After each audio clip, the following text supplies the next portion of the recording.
Alors bonjour tout le monde, j'espère que vous allez bien. Voici un direct donc de mon bureau. Non, c'est pas un direct, c'est un différé, je me trompe à chaque fois.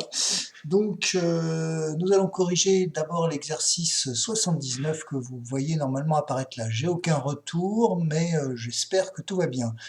Alors, il s'agissait de savoir si c'était vrai ou faux les choses suivantes. Donc on nous présente une fonction f définie par un tableau de variation. Alors, première question, pour tout x appartenant à 0,5, f de x est strictement positif. Donc x appartient à 0,5, nous sommes donc sur cet intervalle. Est-ce que f de x est strictement positif? Eh bien, je suis d'accord que pour toute cette partie-là, f de x est strictement positif, puisqu'on va de 1 à 3 puis de 3 à 2.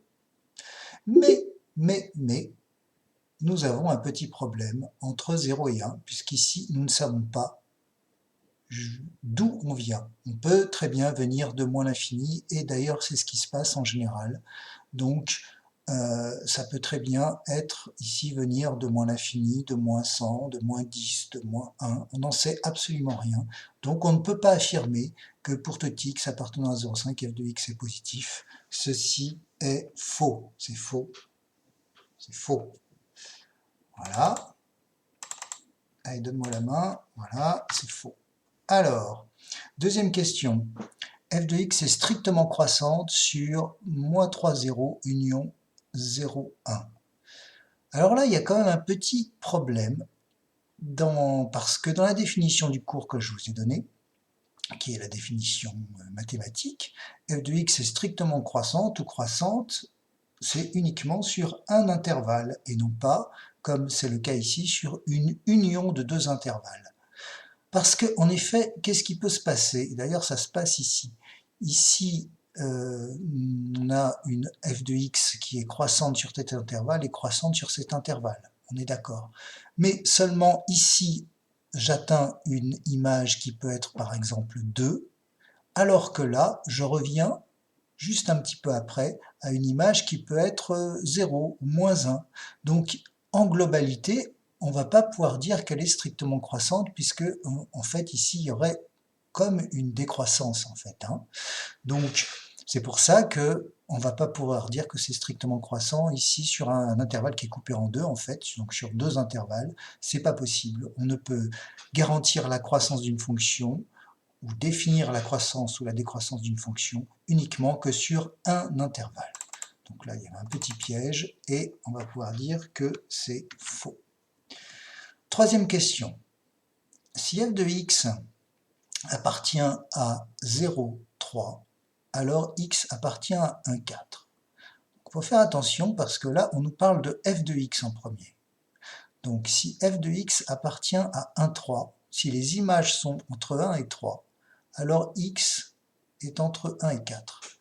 Alors si les images sont entre 1 et 3, par exemple ici, effectivement, on est bien entre 1 et 3 pour les images, alors x appartient à 4. Je suis d'accord que x appartient à 4, mais il peut aussi appartenir à 4, 5, puisque si je suis entre 3 et 2, par exemple, imaginons qu'en 4,5, en 4,5, ma fonction, elle vaut, le f de 4,5, il est compris entre 2 et 3. Donc, il est compris entre 1 et 3. Et donc, cette affirmation est fausse, puisque j'ai trouvé un x, pour x égale 4,5, où f de x appartient à 1,3, et où x n'appartient pas à 1,4, puisque c'est 4,5. Donc, ceci est faux. Alors là, c'est de la logique, la logique de l'implication. On a un si alors. Pour qu'un si alors soit vrai, il faut qu'à chaque fois que ça c'est vrai, alors ça c'est vrai. C'est-à-dire qu'un si alors est faux si ça c'est vrai et ça c'est faux. À ce moment-là, le si alors, toute la phrase est fausse. Ça, c'est de la logique. Alors maintenant, dernière question. Alors, on nous parle de la tangente à la courbe de f au point d'abscisse 1. On nous donne une équation. Bon, il y a déjà un petit travail parce que là, on n'a pas vraiment la forme qu'on attend d'une équation réduite de droite. Donc on va faire le petit travail de mettre le y de l'autre côté. Donc ici on a moins y, si je le passe de l'autre côté, ça fait y égale 2x moins 1. Alors, ça c'est une petite transformation comme ça, soit y égale 2x moins 1. Alors, il va falloir quand même calculer du coup l'équation de la tangente, et ça, on l'a dans notre cours.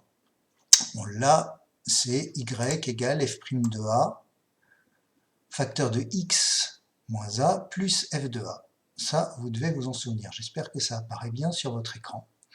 Alors, du coup, on va appliquer ça, sachant que notre a, qu'est-ce que c'est notre petit a? C'est 1, puisque c'est au point d'abscisse 1.